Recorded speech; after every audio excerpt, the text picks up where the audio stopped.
So, are emotional distortions reactions or are they deeper emotional truths trying to surface?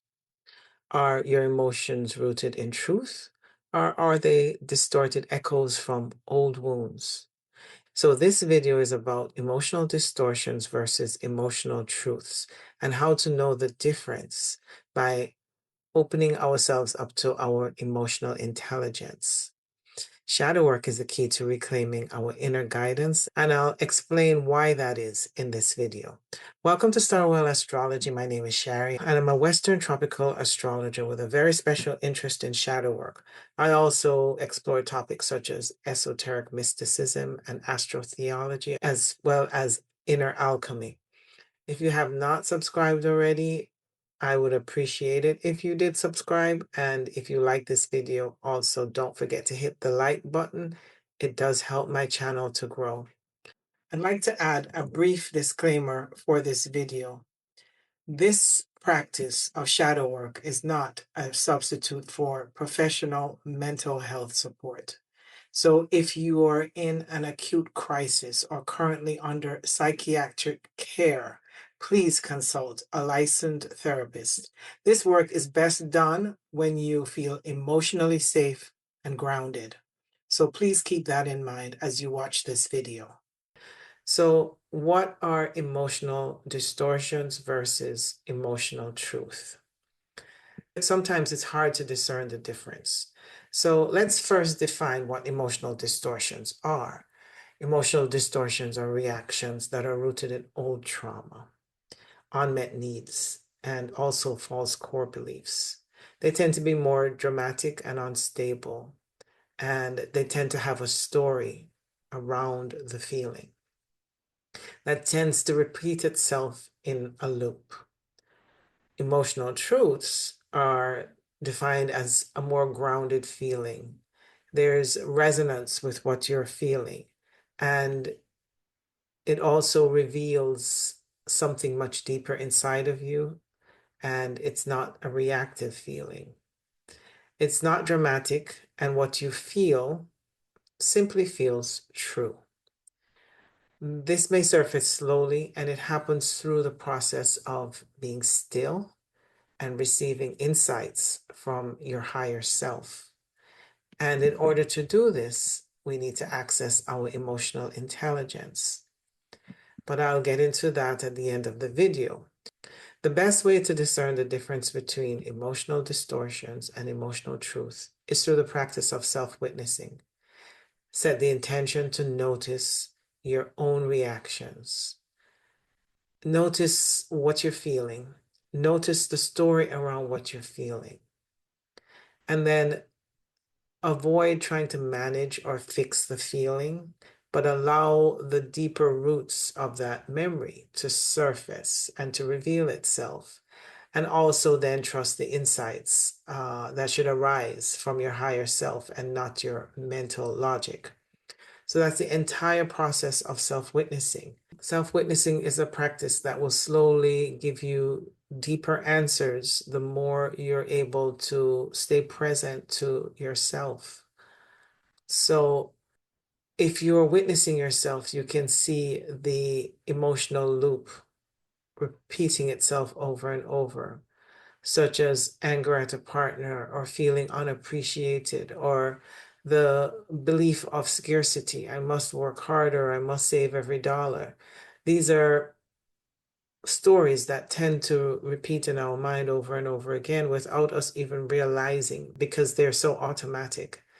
But if we are able to witness ourselves, we can start to see that there is a much deeper emotion behind that repetitive automatic feedback loop that's playing in the mind.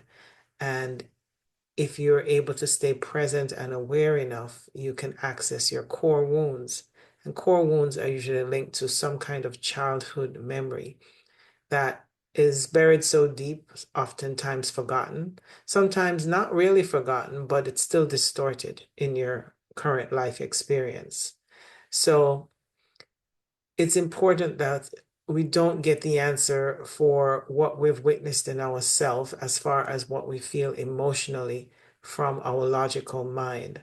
I mentioned that in my previous video, that we need to surrender, let go. Once we acknowledge, feel, and face the feeling, we need to surrender and let go and allow space to reveal the answer to you. And when I say space, I mean the stillness, like where your 0 point field is, so you can access your higher self and let the information come to you as a moment of insight.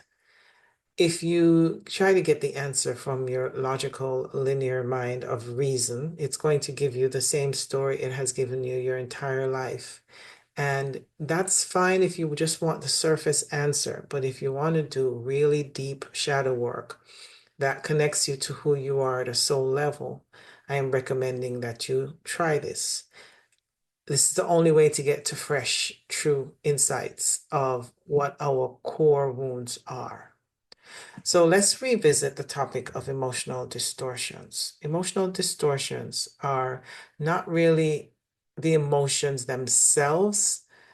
They are aligned in how emotions are perceived, expressed, or stored, often due to unprocessed wounds, unmet needs, and conditioned defenses. So they're the result of emotional energy being filtered through our ego survival mechanism rather than from our soul's clear awareness. So they tend to be reaction based on unintegrated and unmet needs of a false narrative. We might be saying to ourselves unconsciously and in a way that's automatic, I'm not enough. I'm always abandoned. I don't feel appreciated. And even though this story is repeating itself behind the scenes in our mind, if we're not conscious and aware of it, it continues to run the show. Now, a lot of this is seated in something much deeper from our childhood and our conditioned programming.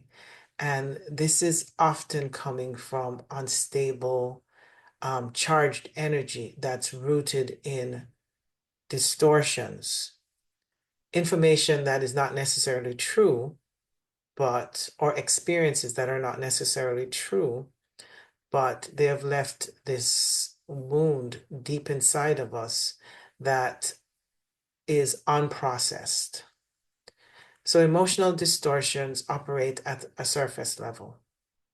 And when we confront our thoughts and feelings directly through the practice of self-witnessing, they begin to reveal a much deeper layer, and we start to explore the emotional roots to get to the emotional truth. Now, a lot of us would rather be right than to know the truth. And why do I say that?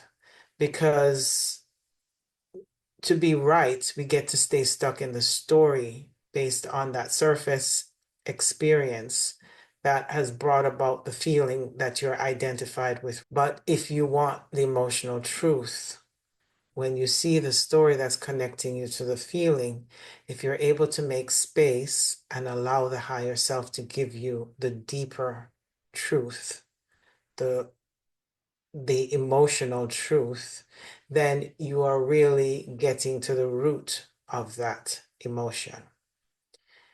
But unfortunately, most of us would rather live in the story where we get to be right about what we feel. I should be angry if my spouse doesn't meet my needs. That's a logical story, but it blocks the deeper soul truth. And we'll stop here because it's a plausible story. But I invite you to go deeper. So why is it that I'm angry at my spouse because he didn't meet my needs? This is when we start to investigate. If you're witnessing yourself and you're able to see yourself becoming angry at him or her for not doing what you expect them to do, you can investigate this anger and see what are deeper roots behind this anger. Other than this one experience right now, which I'm sure that it was not the first time and it's just the same behavior repeating itself, to ask yourself, what is this anger really about? Notice your thoughts and then place a special emphasis on what you're feeling. Thoughts often override our feelings because they keep us identified. And we are naturally conditioned to live in our story about ourselves. And this overrides our true feelings because we are so identified with whatever feeling should arise in this story and we believe it about ourselves.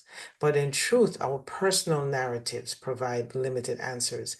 These narratives are formed from core beliefs, shaped from fear and identifications. And this is what distorts the emotional truth. The self that is conditioned, which is our ego, that has shaped our personality. This part of us is conditioned, and it's conditioned to defend and protect us in ways that keep us stuck in our wounded patterns. And if we decide that we want to do shadow work, this is something that we have to become aware of, at least the type of shadow work that I'm talking about. We can do shadow work through self-development, and that is when you're working on your conditioned personality or your ego identity. The shadow work I'm talking about is knowing who you are at your core essence, and this is who you are as a soul. So you're overriding the part of you that's the conditioned personality that is really shaped from wounds. And if you are not able to see that, that personality, that part of you that you show the world is doing shape shifting to fit into an idea of itself, then if you can't see that, or if you're not ready to work with that, then this type of shadow work would probably not resonate with you. But if you have become exhausted from trying to become your idea of yourself based on beliefs that may not even have been your own, and you're beginning to feel that you're stuck in some type of pattern, emotional wounded pattern that you keep repeating through the same experiences or different experiences with the same emotional wound, then this work might be for you. Conditioned responses are hardwired by early experiences, and these automatically creates this loop. It's like a muscle memory, and it governs over the decisions that we're making without conscious reflection. So at first, these repetitive thoughts are not obvious until we set the intention to witness ourselves. And over time, we'll notice a familiar story or theme that is automatically replaying itself. The reason we might eventually see this as a distortion is because it is an overlay or a distraction from a deeper truth, or what I call the emotional truth. So the anger and the unsupported feeling of being unappreciated has deeper roots. And the deeper roots are found, like I said, in getting to know what the emotional truth is. So if you're willing to self-witness and surrender and then trust that you'll receive the higher answer that is rooted in something deeper, something at your core, then it is usually going to give you a memory from your childhood that you can reflect on and notice that feeling is somehow linked to that past memory. So if you can make that connection to that past memory, then you're finally going deeper into understanding what the emotional truth is. So maybe that anger is from not feeling safe or feeling abandoned or neglected as a child. But because we haven't processed and confronted that part of ourself, it continues to live in us. And we project that onto our partners who we're currently experiencing our life with, not realizing that this comes from something much deeper. Now, I'm not saying your spouse is not re-triggering that wound, and a lot of times we attract partners that will, because ultimately we're here to heal. We're here to heal through lessons. And unfortunately, it's the difficult lessons that we learn through. the ones that really spiral us out, that will cause us or cause us enough suffering that we really want to understand something more. So a lot of times we will attract partners that, I'm not saying you let them off the hook for what they've done, but they're really re-triggering wounds that you are holding on to unconsciously from something that has happened in your childhood. And when you understand that that anger is really based on fear and not so much your current experience, it's just a repeating cycle, a loop that you're stuck in.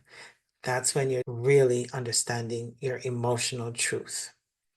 So again, emotional distortions are often exaggerated, or sometimes they're muted, like we suppress them. And we tend to also displace them, like project it onto the next person.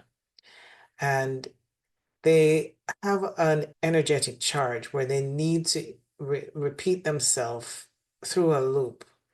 At some point, the energy must get discharged. So we create an experience and then we get to push out that feeling onto whoever it is that's there. Now, a lot of times this results in some type of blame. And we want to blame the person for making us feel the way we feel. And if we're humble enough, then we blame ourselves, but blame has to go somewhere. And blame is really just a conditioned belief. We believe somebody has to be right and somebody has to be wrong. Somebody has to win and somebody has to lose.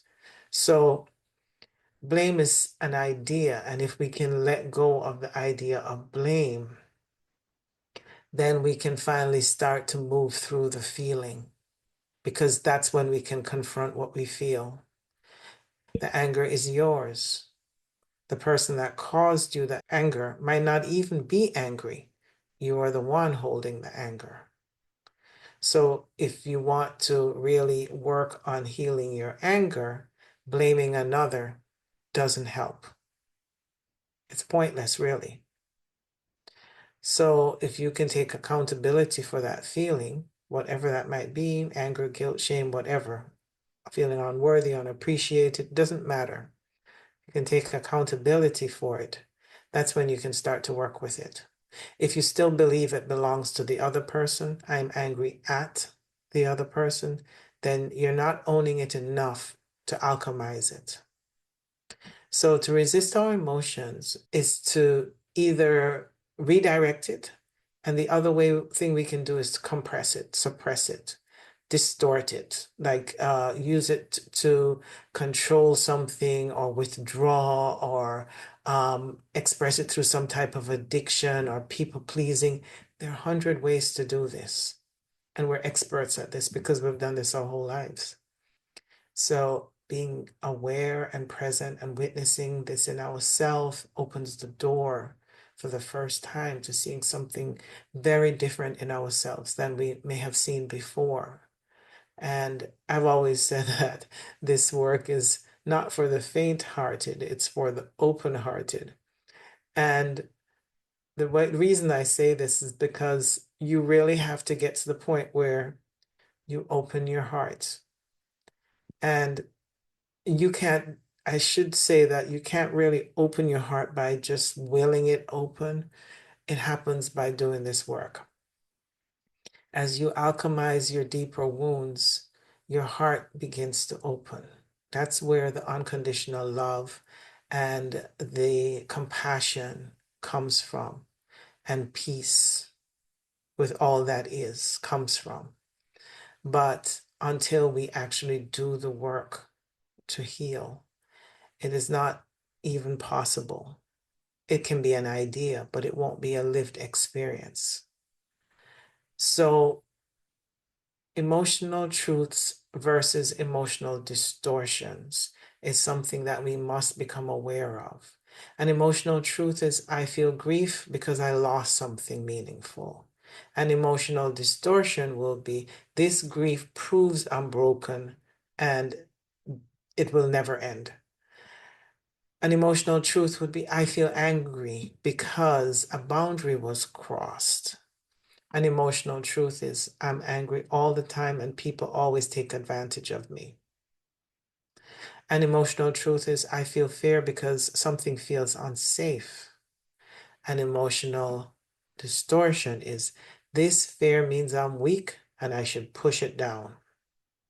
So let me talk about where some of our emotional distortions come from. Definitely childhood wounds, because emotions get dismissed or punished when we're a child. Sometimes we're told not to cry, not to be angry, not to be so unkind, not to be so mean or selfish. Now, I'm not saying that you should allow a child to be mean or selfish, but they should not be shamed for it.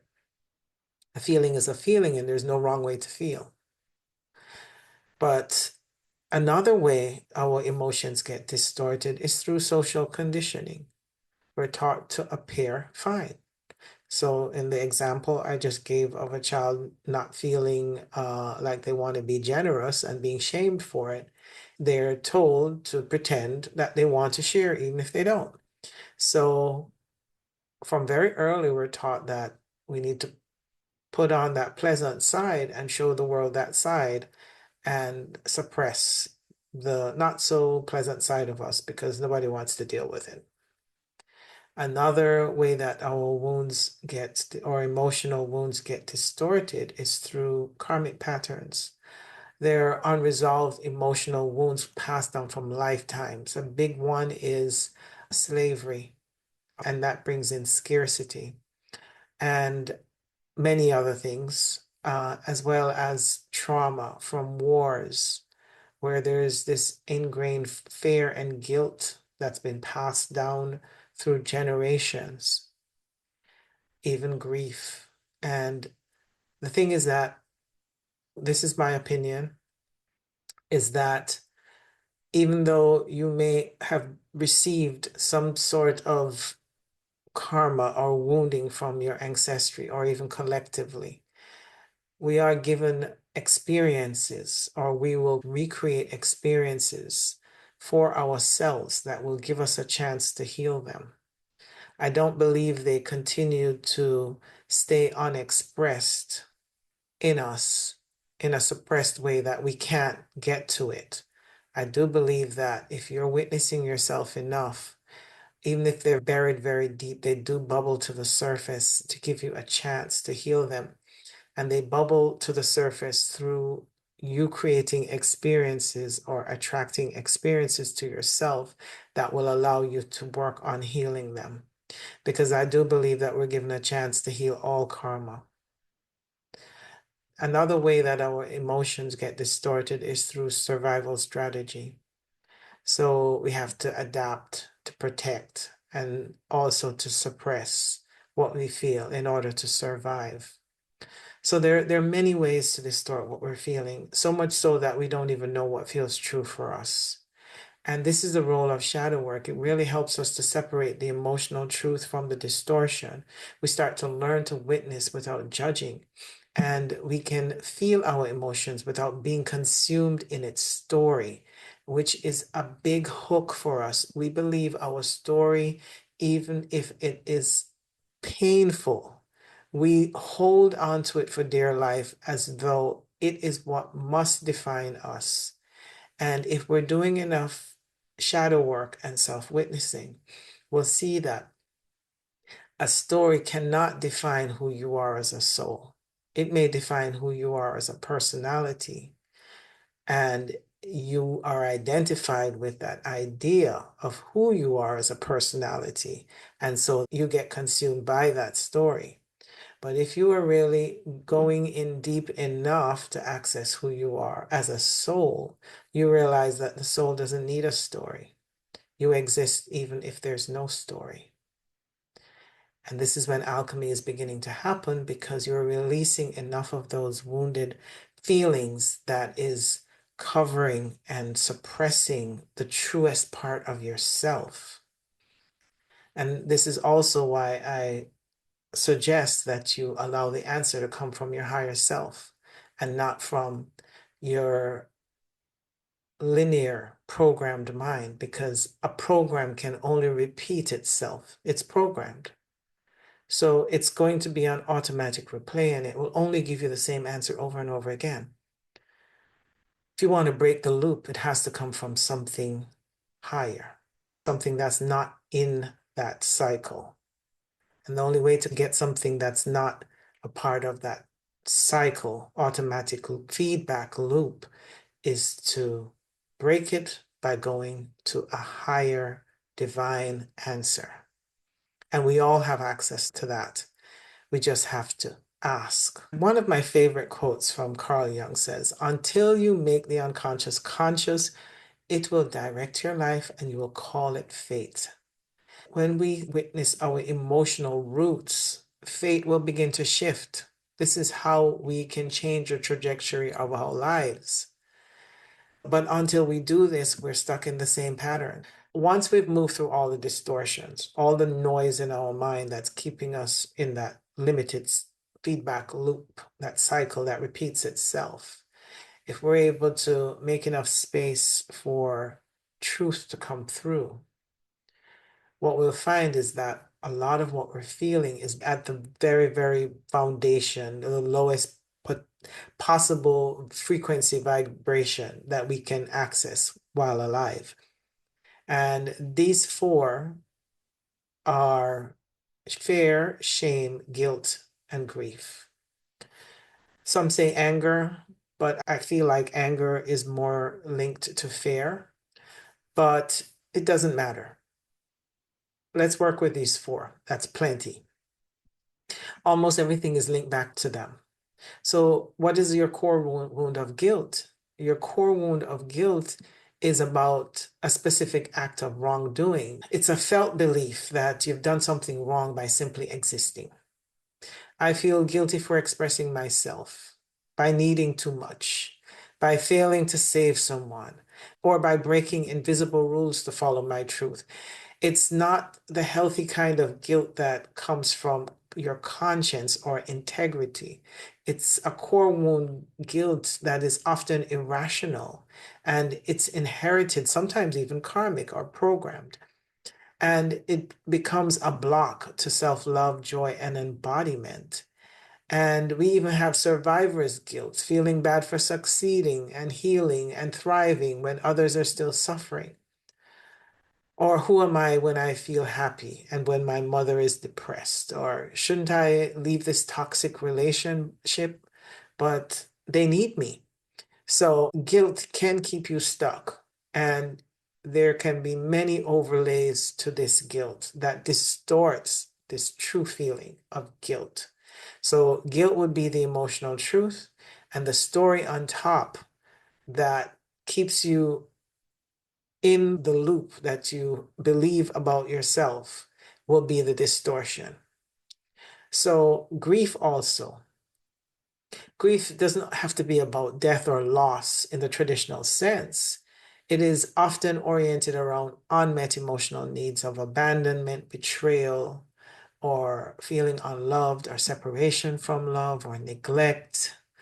There is a feeling of not being seen or heard as a child, or a loss of innocence, safety, or trust, or not being able to be authentic, be accepted for who they are on an authentic level.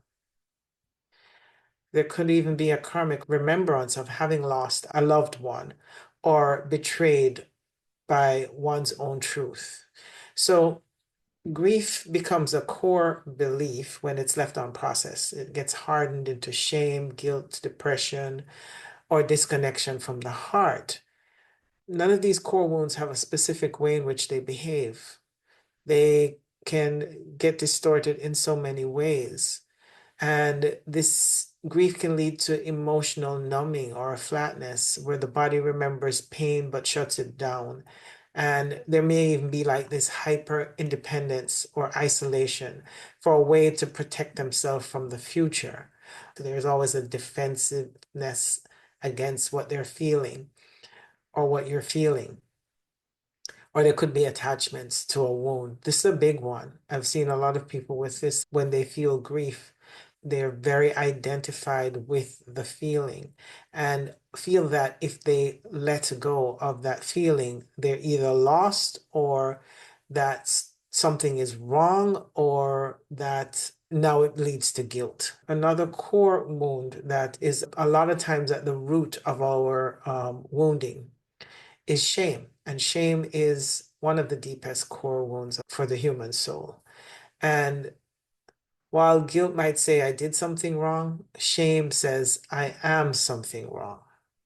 Shame is not just about behavior, it's a collapse of self-worth.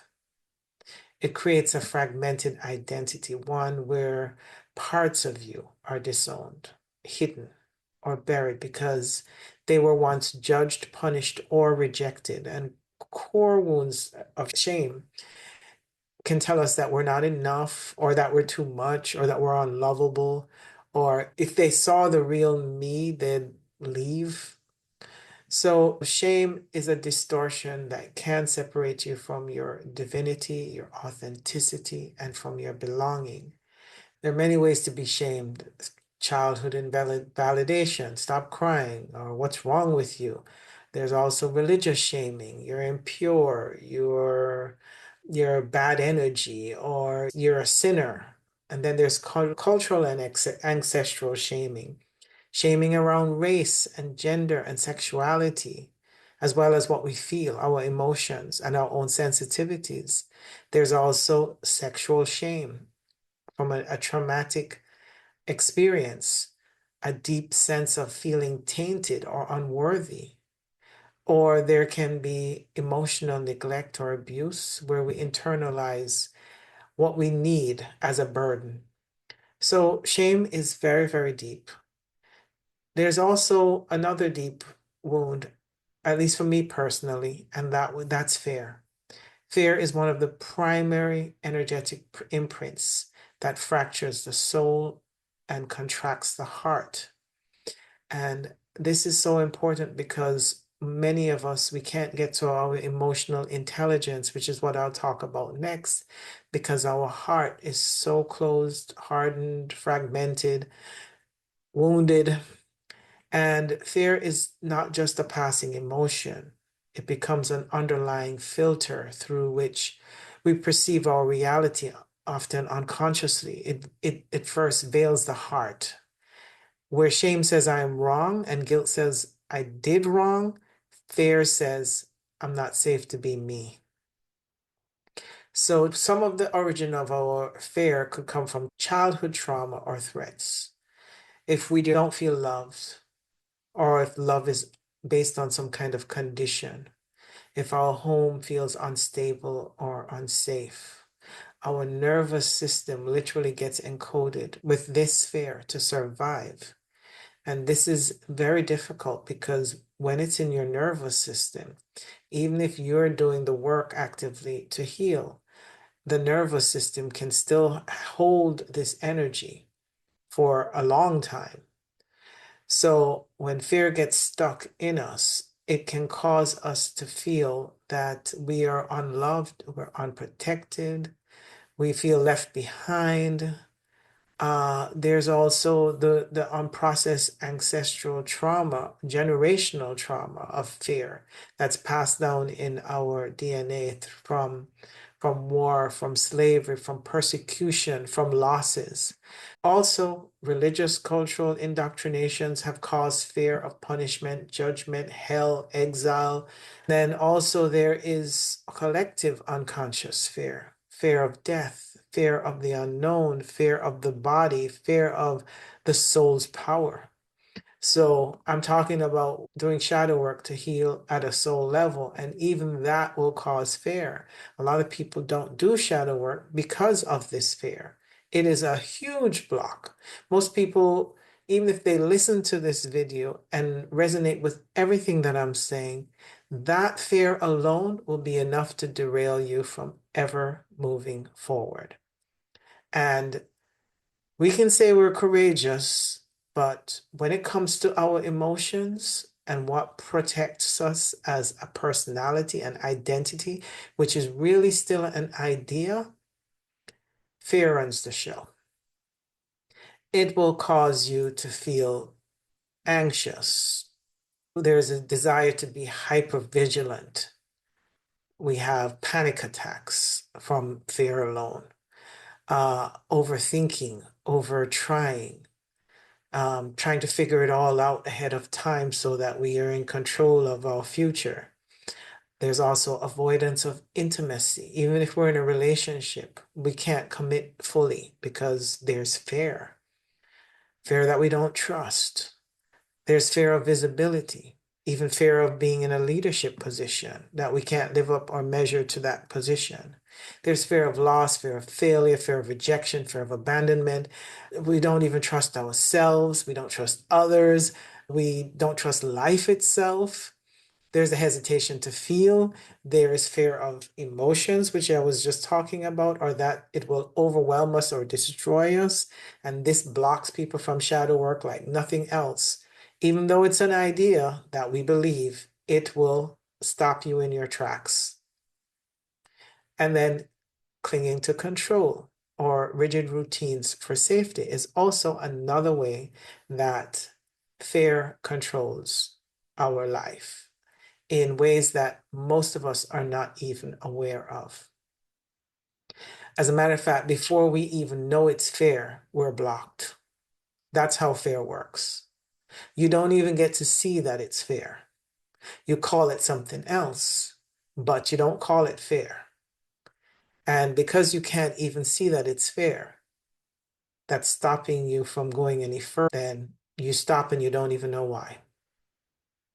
So if you can do enough self-witnessing to see that fear and to face it, and you don't have to stare it down, you just face it, see it, flash of a moment, it goes because now it's seen. That's how you break through, by facing the emotional truth. Now, before I talk about emotional intelligence, it's very difficult to get to your own emotional intelligence because it it's in our heart. Our soul lives in our heart, and that's where we tap into our intuition. Of course, it has to align with our mind. Left and right brain needs to be harmonized, right? They need to merge and find the balance. And when you're doing shadow work, that's exactly what happens. They start to balance out. The left brain, which is the more dominant brain, starts to balance more with the right brain. And then when you find that middle path, we can connect to our heart. And also, while we're doing the emotional work, we're healing our heart.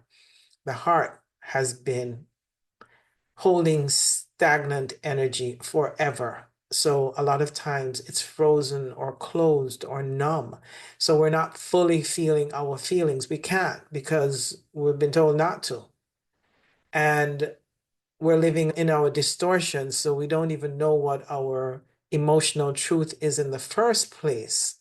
So we can't even get to that layer unless we do this work. And the thing is that it's not even like you have to get in there with a shovel and sit there for, months in the hell pit before you can heal your fear and your grief and your shame. No, it happens layer by layer. The minute you do this work, the way that I'm suggesting, it starts to lift. And that's because our soul wants us to be free. So it will step in and help us. It will give us the higher answers, the higher insights, the intuitive flashes that show us what it is that we're dealing with. And the more that we work with this, our heart starts to relax and open. And then we get real access to emotional intelligence. And this is where our soul resides, and we have the ability to really sit in our heart and know what's true for us. And that's when we get to our authentic self. Until then, you don't really know who you are. You are your idea of yourself. I can't say that enough. And until you do this work, you don't even know what I'm saying. But if you do the work, you will see what I'm saying. We are living as an idea, a conditioned, programmed idea that we believe is who we are. We believe it's our personality. When you start to do the shadow work, you get to your heart, your core essence, That is what's authentic and true to who you are. And that's more aligned in your soul. When you start to live from your soul, your life feels more open and more free, more harmonious, more peaceful. And you are living in true integrity in yourself. You know what feels good for you, and you honor that because you start to know who you are as love. And you start to really respect that and know this is what's true to you. So, by gently accessing our emotional truths, which are shame, fear, guilt, grief, sometimes anger, then we begin to open the heart center. And this sacred opening allows us to feel, process, and alchemize our wounds. And this alchemy is so much deeper. I will briefly just say that as we alchemize our wounds, we're actually purifying and refining and purging ourselves from the inside. And this is not about food and diet and fasting. Yes, they help, but this is emotional, something that gets denied. We will do all the other stuff I just said, meditate, fast, eat right, exercise, yoga, but we'll do all those things. And those are fine, they help, but we never do the emotional alchemy. And this is emotional alchemy. This is what will purify us at a soul level. And when we start to witness our emotions and integrate them, we embody them, we know how it feels in our body, how our fear constricts our heart and our throat, and how our shame, we feel this in our gut center. Once you start to feel all of this, it starts to dissolve. It has to, because now you're seeing it and it wants to be released. It doesn't really want to be there. We keep it there unconsciously. So we start to trust our emotional intelligence, and it is the compass of our authentic guidance. And we truly start to align in who we are. We don't have a doubt about who we are. We know who we are. So core wounds of fear, shame, guilt, grief, they often cause the heart to become numb, frozen, and energetically blocked. And because of this, we aren't able to fully trust what we feel. But as we begin to heal and we process our true emotions, and the true emotions are the fear, the guilt, the shame, and the grief, the heart gently opens, and it's a soft opening. It's not this big expansive thing that happens all at once. It's layer by layer each time you work with yourself. And there are many layers. So it's not an overnight thing. But with each step you take, you really want to do more because you start to feel that release, the release of the heaviness of what we've been carrying our whole lives, generations, collectively.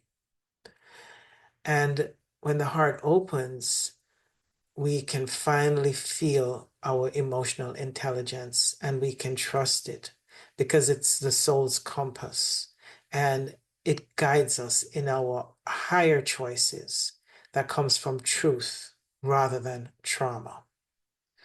So self-witnessing is the doorway to the soul's freedom. And if you decide to listen to this without applying the practice, then this just becomes more information for your mind to store in your little library of things that you know, but it doesn't become a lived experience. It does nothing for you. It's great to hear all of this, but if fear stops you from acting, and you just know this information and you can tell people about it and share it, but you don't actually do the practice, then it does nothing for you. I can honestly say that. If you do the practice by starting to self-witness, this is when you start to do the work. And it becomes a direct experience, a lived experience, which is very different from me just sharing this. So what we really want is to know who we are at our core essence. And when we get access to this, our life changes in ways that I can't even begin to tell you. You no longer need to do things to fit in into situations that does not feel right for you.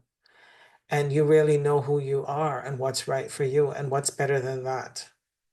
So if you're ready to do deeper work and turn this into something real and embodied, I invite you to join my free shadow work workshop every Tuesday at 7 p.m. Eastern Standard Time.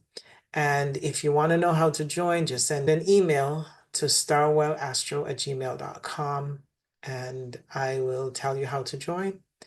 And if you sat through this video and this resonated with you on some level, please don't forget to subscribe or hit the like button. It really does help my channel to grow. And I also do offer private sessions for just a natal chart reading, or if you'd like to do one-on-one shadow work. So thank you for joining me, and I'll see you next time. Bye.